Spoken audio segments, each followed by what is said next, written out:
Gold trusted gold buyers మీరు తాకట్టు పెట్టిన బంగారాన్ని విడిపించి ఈ రోజు ఉన్న మార్కెట్ ధరకు కొనబడును. శివ ఒక చిన్న 1 minute ఎప్పుడు నువ్వే అడుగుతావా క్వశ్చన్స్? ఏ నేను అడగొద్దా? మేము అడగొద్దా? మాకు లేదా ఛాన్స్? సరే, ఫస్ట్ ఆఫ్ ఆల్ ఒక అలిగేషన్ వచ్చింది నా మీద. ఏమని?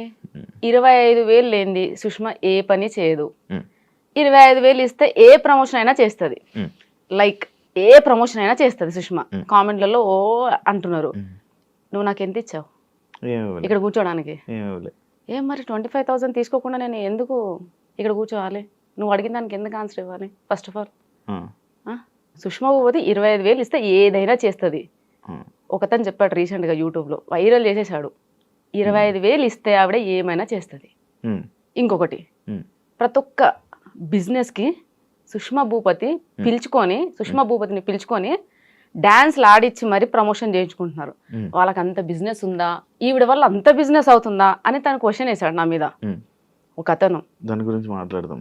అయితే నేను డాన్స్ చేయండి ఏది చేయను, మరి ఇప్పుడు డాన్స్ చేయండి మనం ఇది ఎలా స్టార్ట్ చేస్తాం?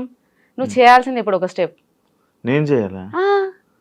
అక్కడ ఆల్రెడీ అంత వీడియోలు అంతా ఏం చెప్తున్నారు, ఆవిడ డాన్స్ చేయండి ఏ ప్రమోషన్ చేయదు, డాన్స్ చేయండి ఏమీ చేయదు, అండ్ డబ్బులు తీసుకుంది ఏమీ చేయదు అని ఆల్రెడీ అలిగేషన్స్ వస్తున్నాయి, కామెంట్స్ వస్తున్నాయి. అంటే ఇప్పుడు నేను డాన్స్ చేస్తే నాకు ఇంటర్వ్యూ ఇస్తారా?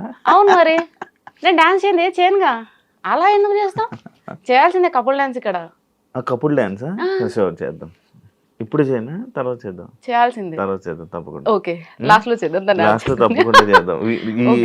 నేను మాట ఇస్తున్నాను, మన ఇద్దరం ఆ రీల్ ని కొలాబరేషన్ లో కూడా అప్లోడ్ చేద్దాం. ఓకే సార్, తప్పకుండా. అంటే కొలాబరేషన్ యాక్సెప్ట్ చేయరా? నేను యాక్సెప్ట్ చేస్తాను. దానికి కూడా payment of course payment pay చేయాల్సిందే. అంటే వాళ్ళు అంటున్నారు కదా 25,000 తీసుకొని సుష్మా ఏ పని చేయదు. ఆ టాపిక్ కూడా మాట్లాడదాం. ఆ టాపిక్ గురించి యాక్చువల్ ఉంది, ఒక పార్ట్ లో ఉంది. మీరు అంటే ఫేమస్ అవ్వక ముందు మీ లైఫ్ స్టైల్ ఎలా ఉండేది, అయ్యాక మీ లైఫ్ స్టైల్ ఏం చేంజెస్ వచ్చాయి? చాలా పెద్ద చేంజెస్ అండి, అది చిన్న చేంజెస్ కాదు. అసలు ఫేమస్ అవ్వకముందు నా పరిస్థితి నా సిచ్యుయేషన్ చాలా ఘోరంగా ఉండేది. హానెస్ట్గా చెప్తున్నాను, దాచిపెట్టుకోవడానికి ఏమీ లేదు. ఫైనాన్షియల్గా ఒక స్టేజ్ వరకు బాగానే ఉన్నాం. పాప పుట్టే వరకే తను వర్క్ నేను వర్క్ చేసుకునేవాను. నేను పాప పుట్టాక నేను మానేశాను, టీచింగ్ మానేశాను, ఇంట్లో ఉన్నాను. సో మా హస్బెండ్ తెలిసి తెలియక కొన్ని కమిట్మెంట్స్ ఇవ్వడం వల్ల, అంటే ఇట్లా రొటేషన్ అంటారు కదా ఫైనాన్షియల్గా, సో అందులో లాస్ అయిపోయి మొత్తం రోడ్డు మీదకి వచ్చేసాం. మొత్తం రోడ్డు మీదకి అంటే ఎలా అంటే తినడానికి బియ్యం కూడా లేవు. నాకు చాలా పెద్ద కాందాన్, మా ఇంట్లో అందరూ వెల్ సెటిల్డ్. 2 సంవత్సరాలు నేను అది ఫేస్ చేశాను. ఎవ్వరు తొంగి కూడా చూడలేదు మా ఇంటికి, ఎవ్వరు. సుష్మా ఎలా ఉంది, ఆమెకి 2 పిల్లలు, నాకు చిన్న బాబు, ఎవ్వరు చూడలే. మా బాబు ఈవెన్ చిరిగిపోయిన షర్ట్తో స్కూల్కి వెళ్ళాడు. నేను ఇంకా మర్చిపోనా లైఫ్లో. ఆ స్టేజ్లో ఉన్నప్పుడు ఎవ్వరూ రాలేదు శివ, ఎందుకు ఎవ్వరు రాలేదు. పక్కింటి ఆవిడ దగ్గర రేషన్ బియ్యం అడుక్కొని మేము పెట్టాం. అప్పుడు మా హస్బెండ్ జాబ్ చేయట్లేడని కాదు, పాపం ఒక్కరోజు కూడా బంక్ కూడా కొట్టాడు, రెగ్యులర్ గా వెళ్తాడు. కానీ ఏంటంటే అది ఆటో డెబిట్ వల్ల శాలరీ పడగానే ఆటో డెబిట్, రెంట్ ఎలా పే చేస్తాం, రేషన్, ఇవి 2 అయితే కంపల్సరీ కదా. ఒక మనిషికి ఫుడ్ అండ్ షెల్టర్ అది చాలా నీడ్, కంపల్సరీగా అది ఎలా తెస్తాం? ఆల్రెడీ ఆయనకు కావాల్సిన అన్ని తెలిసిన వాళ్ళ దగ్గర అక్కడికి డబ్బులు తెచ్చేసాడు, అది ఇవ్వడానికి లేదు. ఉన్న సోర్స్ అలా వెళ్ళిపోతుంది, ఏది లేదు. ఆ సిచ్యుయేషన్ ఫేస్ చేసా. ఐ థింక్ 2 times చిన్నగా పానిక్ అటాక్ కూడా అయింది. నేను 2 times హాస్పిటల్లో పడ్డా. హాస్పిటలైజ్డ్ అయినా సరే నన్ను ఎవరు చూడడానికి రాలేదు. ఏం జరిగింది, ఏం జరుగుతుంది, అసలు 2 పిల్లలు పెట్టుకొని ఎలా సర్వైవ్ అవుతుంది, ఇలాంటి సిచ్యుయేషన్. అసలు మా హస్బెండ్ 15 kgs లాస్ అయ్యాడు. మా హస్బెండ్ చెబ్బిగా బాగుంటాడు, ఇప్పుడు ఎలా ఉన్నాడు అలాగే ఉన్నాడు. ప్రెసెంట్ ఎలా ఉన్నాడు ఆ సిచ్యుయేషన్ లో అప్పుడు అలాగే ఉన్నాడు. ఆ ఫైనాన్షియల్ ఇష్యూ వచ్చాక ఎంత బక్కగా అయిపోయాడంటే ఆల్మోస్ట్ 15 kgs లాస్ అయిపోయి ఇంతే అయ్యాడు. ఎవ్వరు రాలేదండి. అతనికి పెద్ద కాందాన్ ఉంది, నాకు పెద్ద కాందాన్ ఉంది, చెప్పుకోవడానికి ఎవ్వరు రాలేరు. సొసైటీ సొసైటీ సొసైటీ అని అంటారు. ఏ సొసైటీ వచ్చిందండి? మా నాన్న నలుగురం, మేము 3 ఆడపిల్లలు, ఒక తమ్ముడు, ఆయన లారీ డ్రైవర్. నేను పుట్టి ఇప్పుడు 32 years అవుతుందా? మా నాన్న ఒక్కరోజు రెస్ట్ తీసుకోగా నేను చూలే, కష్టపడుతూనే ఉంటాడు. ఆయన కూడా మాకు ఇప్పుడు రేషన్ బియ్యం తెలియదు, మా ఇంట్లో మాకు చికెన్ తెలియదు. అంటే మా నాన్న ఫీలింగ్ ఏంటంటే చికెన్ తినేవాళ్ళు పూర్ పీపుల్. మా మటనే, మా ఇంట్లో mutton chutney, mutton curry, types of pickles అంత బాగా చూసుకున్నాడు. ఆడపిల్లలు కూడా మళ్ళీ అందరం కాన్వెంట్లోనే, పెద్దక్క చిన్నక్క గవర్నమెంట్ ఎంప్లాయీస్, వాళ్ళని మంచిగా చదివించాడు. మేము కాన్వెంట్, నాగార్జున గ్రూప్ స్కూల్స్. నేను పుట్టింది పెరిగింది అంతా వనస్థలిపురం. అంత బాగా చూసుకున్నా మా నాన్నే మాకు రేషన్ బియ్యం పెట్టలే, ఏదో సిచ్యువేషన్ వచ్చింది, కానీ నేను మా పిల్లలకు పెట్టానండి, మర్చిపోలేదు.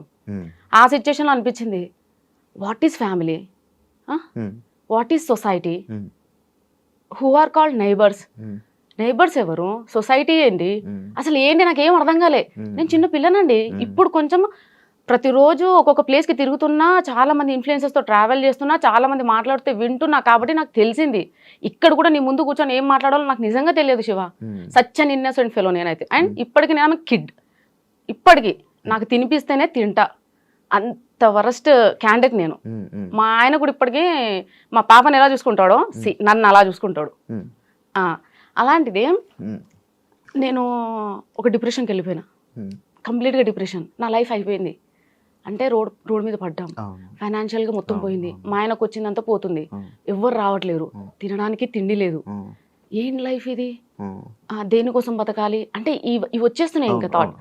దాని తర్వాత మెల్లగా నా దగ్గర మా నాన్న నా పెళ్ళికి పెట్టిన గోల్డ్ ఉంటుంది కదండి, సో ఆ గోల్డ్ అదంతా అమ్మేసేసి మా ఆయనకున్న చిన్న చిన్న అప్పులు తీసేసి మా ఆయన బ్యాంక్ అకౌంట్ చేంజ్ చేయించుకున్నాక మళ్ళీ శాలరీ పడింది. సో మెల్లమెల్లగా తిండికి నెక్స్ట్ ఈ షెల్టర్ కి ఇబ్బంది లేదు, అక్కడ వరకు వచ్చేసింది. అక్కడికి ఎవరు రాలేరు ఇంకా. దాని తర్వాత నేను చిన్నగా స్కూల్లో ఇంటి ఎదురుగానే, అంటే పాప చిన్నగా ఉంది కదండి, 2 years బేబీని తీసుకొని జాబ్కి వెళ్ళలేము, పాపని చూసుకునే వాళ్ళు ఎవరు లేరు. దాని తర్వాత ఇంటి ఎదురుగానే నర్సరీ, LKG UKG ఉంది. సో ఆ స్కూల్కి వెళ్ళి 12:30 వరకు పాపని తీసుకొని వెళ్ళే పర్మిషన్ ఉంది, వెళ్ళి తీసుకొని రావడం. సో అలా అవి చేస్తూ టిక్టాక్ వీడియోస్ చేసేదాన్ని, టైం పాస్. టిక్టాక్ నుంచి చాలా ఫేమస్ నేను, బేసిక్ ఎవరు గుర్తుపట్టరులే, అక్కడ లావుగా బాగా చెబ్బిగా ఉన్నాను. అయితే టిక్టాక్ వీడియో స్టార్ట్ చేసా. దాని తర్వాత టిక్టాక్ పోయింది. ఇక నెక్స్ట్ జాబ్ చేద్దామని నెక్స్ట్ స్టెప్ వేస్తున్నా. ఇన్స్టాగ్రామ్ వచ్చింది. ఇన్స్టాగ్రామ్ వచ్చాక చాలా మందిని చూస్తూ అరే నేను చేయొద్దా.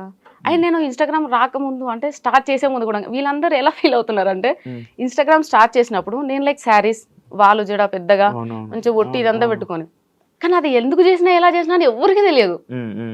అది అన్ఎక్స్పెక్టెడ్ ఆ వీడియో, అన్ఎక్స్పెక్టెడ్. ఏదో పండగ వినాయక చవితి కదా, వినాయక చవితి కదా.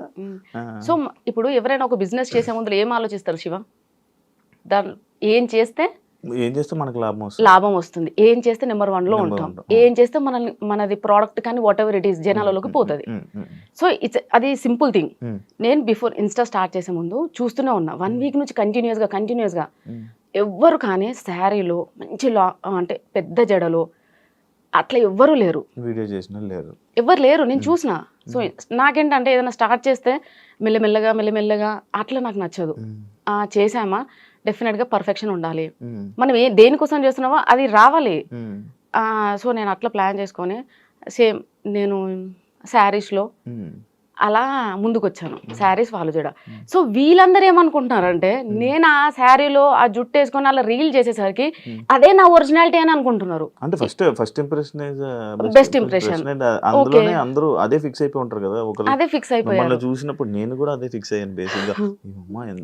అంటే లైక్ వద్దులేండి కానీ బాగుండే వాళ్ళు చూసిన, కానీ చాలా మంది అబ్బాయిలు అట్రాక్ట్ అయ్యారు. మీ 10 million లో నాకు తెలిసి ఒక 9 million అబ్బాయిలు చూసుంటారు, అందులో నేను ఒకటి. శివ సో అలా. కానీ నేనేం చెప్తున్నానంటే, ఇప్పుడు నా డ్రెస్సింగ్ స్టైల్ చేంజ్ అయింది, హెయిర్ స్టైల్ చేంజ్ అయింది అనే చాలా వరకు కామెంట్స్, ప్రెషర్ అంతా దాని గురించే. ఓకే, నువ్వేమో టాపిక్ తీసావు మళ్ళీ ఇప్పుడు. అయితే సడన్ గా అన్ఎక్స్పెక్టెడ్ గా వీడియో రీల్ చేశారు, వైరల్ అయిపోయారు. మీ హస్బెండ్, మీ అమ్మగారు, మీ అత్తగారు వాళ్ళ రియాక్షన్ ఏంటి వైరల్ అయిపోయాక? వైరల్ అవ్వకముందు ఏం జరిగిందో చెప్తాను శివ. వైరల్ అయ్యాక ఎవ్రీబడి సేస్ వెరీ గుడ్, మా పాప షీఈస్ మై డాటర్. అవ్వకముందు మా అమ్మ, మా అక్కలు బీఈడి కంప్లీట్ చేసావు, చదివే, టెట్ రాయి, జాబ్ వస్తుంది, అక్క వాళ్ళ ఇద్దరికి వచ్చేసింది, నీకు రావాలి, నీకు వస్తుంది, అది మా అమ్మ గోల్.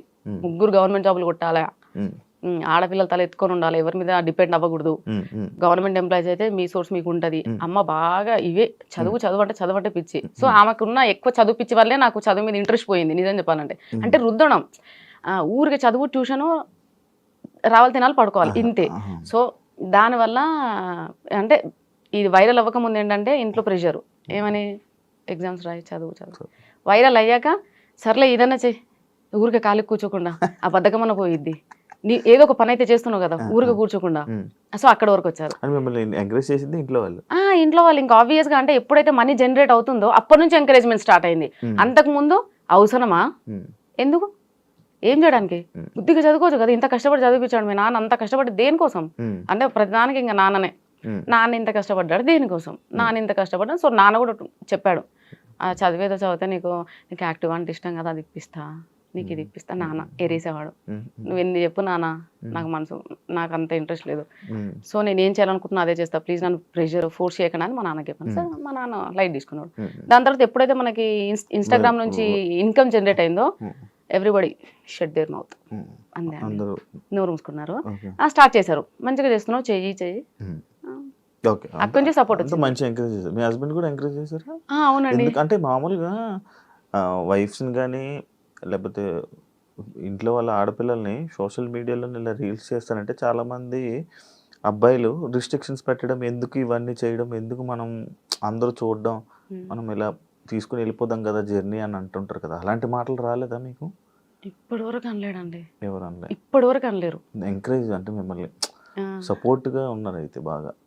Full support. అంటే ఆయన ఫేస్ చేసి వచ్చిన కొన్ని సిచ్యుయేషన్స్ అట్లా మార్చినేమో నేను అనుకుంటాను. ఎందుకంటే తను ఒక రోజు ఉంది, తనకు తెలుసు, ఈ వీడియో చూస్తాడు కదా కంపల్సరీ, తనకు తెలుసు ఒక రోజు నడి రోడ్డు మీద పడ్డాడు, ఇద్దరు పిల్లలు ఒక పిల్లం నడి రోడ్డు మీద పడ్డాడు. ఎవరు వాళ్ళకి ఫుడ్ ఎవరు పెట్టారు? ఆ రోజు ఒకవేళ పక్కింటి ఆవిడ అదే బియ్యం దానం చేయకపోతే ఆ పరిస్థితి ఏంది ఆ రోజు? అంటే మేము ఆ రోజులు గుర్తున్నాయి కాబట్టేమో మరి ఏంటో నాకు తెలియదండి. మా హస్బెండ్ అయితే ఇప్పటి వరకు ఇది ఎందుకు, ఇలా ఎందుకు. మరి ఇప్పుడు ఆ పక్క ఇంటి ఆవిడ మీకు రైస్ ఇచ్చి హెల్ప్ చేశారు కదా, మీరు ఏమైనా చేశారా? లేదు, బట్ వీఆర్ ఫ్రెండ్స్. చాలా నన్ను ఏమంటారండి డిప్రెషన్ నుంచి బయటకు తీసుకొచ్చిందండి. వైఫ్ అండ్ హస్బెండ్ మంచి నైబర్స్, గీత అండ్ విశ్వ అని. సో మేము చాలా క్లోజ్ గా ఉండేవాళ్ళం. వాళ్ళు software plus bank employee. And వాళ్ళు నేను ఏడిస్తే, అంటే నేను ఏడిస్తే కూడా ఎలా ఏడుస్తానంటే అలా కాదు, అంటే నా పిల్లలకి ఏదో కావాలి, అది లేదు అంటే ఉరికొచ్చేవాళ్ళు. పాపం ఎందుకు చెప్పాలండి, ఊరికొచ్చి ఇది చాలా చిన్న ప్రాబ్లమ్ మా, మీ ఆయన ఫేస్ అయితే చిన్న ఫైనాన్షియల్ ఇష్యూ, నువ్వు దాన్ని పెద్దగా అనుకుంటున్నావు, చిన్నగా అయిపోతుంది, నువ్వేం ఫీల్ అవ్వకు అని చెప్పి వాళ్ళు చాలా సపోర్ట్ చేశారండి. మీకు సొంత ఇల్లులు ఉన్నాయా? ఏవి లేవండి, ఏవి లేవు. సంపాదించుకున్నారా? అలా ఏం లేదు శివ. నెక్స్ట్ ప్లానింగ్ ఉంది? నెక్స్ట్ ప్లానింగ్ మాత్రం ఇల్లు కట్టడమే ప్లానింగ్. సో ల్యాండ్ అయితే సక్సెస్ఫుల్ గా తీసుకున్నాను. ల్యాండ్ కొనేసాను, ఇన్స్టా వల్లే ల్యాండ్ కొనేసాను. ఇప్పుడు ఇల్లు కట్టాలి. అదే నా ఎందుకు అనంటే ఇల్లు లేక మేము ఎంత అదే సఫర్ అవుతున్నామో మాకు అర్థమవుతుంది. రేపటి నేను ఉన్నా లేకున్నా నా పిల్లలు మాత్రం అట్లీస్ట్ ఇంట్లో ఉంటే ఏదో ఉపకారం వేసుకొని తింటారు. అదే నా డ్రీమ్ అయితే ఇల్లేనండి, ఇంకా అంతకుమించి ఏం లేదు. ఈ గోల్డ్ ఇదంతా నథింగ్, ఇల్లు ఉండాలి. మీరు ఎక్స్పెక్ట్ చేశారు అసలు ఎంతమంది ఫాలోవర్స్? లేదండి, నేను ఎక్స్పెక్ట్ చేయలేదు. బట్ నేను అనుకున్నాను నాకు తెలిసిపోతుందండి మంచి జరుగుతుంది చెడు జరుగుతుంది, I can sense it Shiva. మరి మంచి జరుగుతుంది చెడు జరుగుతుంది అని సెన్స్ చేసే వాళ్ళు మీరు, నేను ఈరోజు శారీలోనే కనబడుతున్నాను, ఇంత ట్రెడిషనల్గా మంచిగా డ్యాన్స్ చేస్తున్నాను, చాలా ఇలా ఉండేవాను, సడన్గా నా డ్రెస్సింగ్ స్టైల్ మారిస్తే కొంచెం జనాలు ఇలా ఎక్స్పెక్ట్ చేశారా? ఎక్స్పెక్ట్ చేసి మరి ఎందుకు చేశారు? కాజ్ ఎన్ని రోజులు నటించాలి శివ? కానీ మిమ్మల్ని మీరు ఎక్స్పోజింగ్ చేస్తున్నారని చెప్పి మీ మీద మార్కేస్తున్నారు కదా, అది దాన్ని నేనేం చేయలేను ఇంకా. అంటే అప్పుడు వీడియోని తీసుకొని వచ్చి ఇప్పుడు వీడియోలు పెట్టి ఆ రెండు కంపేర్ చేసి ఇలా ఉండే ఆమె ఇన్స్టా ఇన్ఫ్లుయెన్సర్ అయిపోయి వీడియోస్ చేసుకొని డబ్బులు సంపాదించి ఇలా మారిపోయింది. నీ క్వశ్చన్ నేను దీనికి ముందు కూడా మీరు ఇలాగే డ్రెస్సింగ్ చేసుకుంటే వాళ్ళ? సరే, మీరు అడిగిన క్వశ్చన్కి ఓకే. నేను స్లీవ్లెస్ వేస్తున్నా, షార్ట్స్ వేస్తున్నా, అన్ని వేస్తున్నా. ఇప్పుడు నేను ఒక డ్రెస్ వేసే ముందల 32 ఏళ్ళు నాకు, అంటే మా అమ్మ వాళ్ళకి మా నాన్న వాళ్ళకి నేను సమాధానం చెప్పుకోవాలి అక్కడ కాందాన్ని. నా పెళ్ళై 14 ఏళ్ళు అయింది. నేను ఈ 14 years అత్తయ్య వాళ్ళ కాందానికి నేను ఆన్సర్ చెప్పుకోవాలి. వాళ్ళు ఎవ్వరు నన్ను క్వశ్చన్ చేయరా, సుష్మా ఇలా ఉండి ఇలా ఎందుకు చేంజ్ అయ్యావని?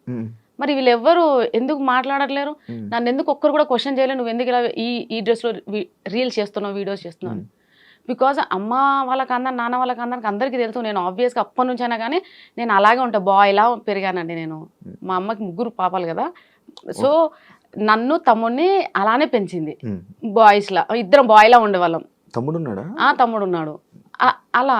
సో వాళ్ళందరికీ తెలుసు నేను ఎలా ఉంటాను అని.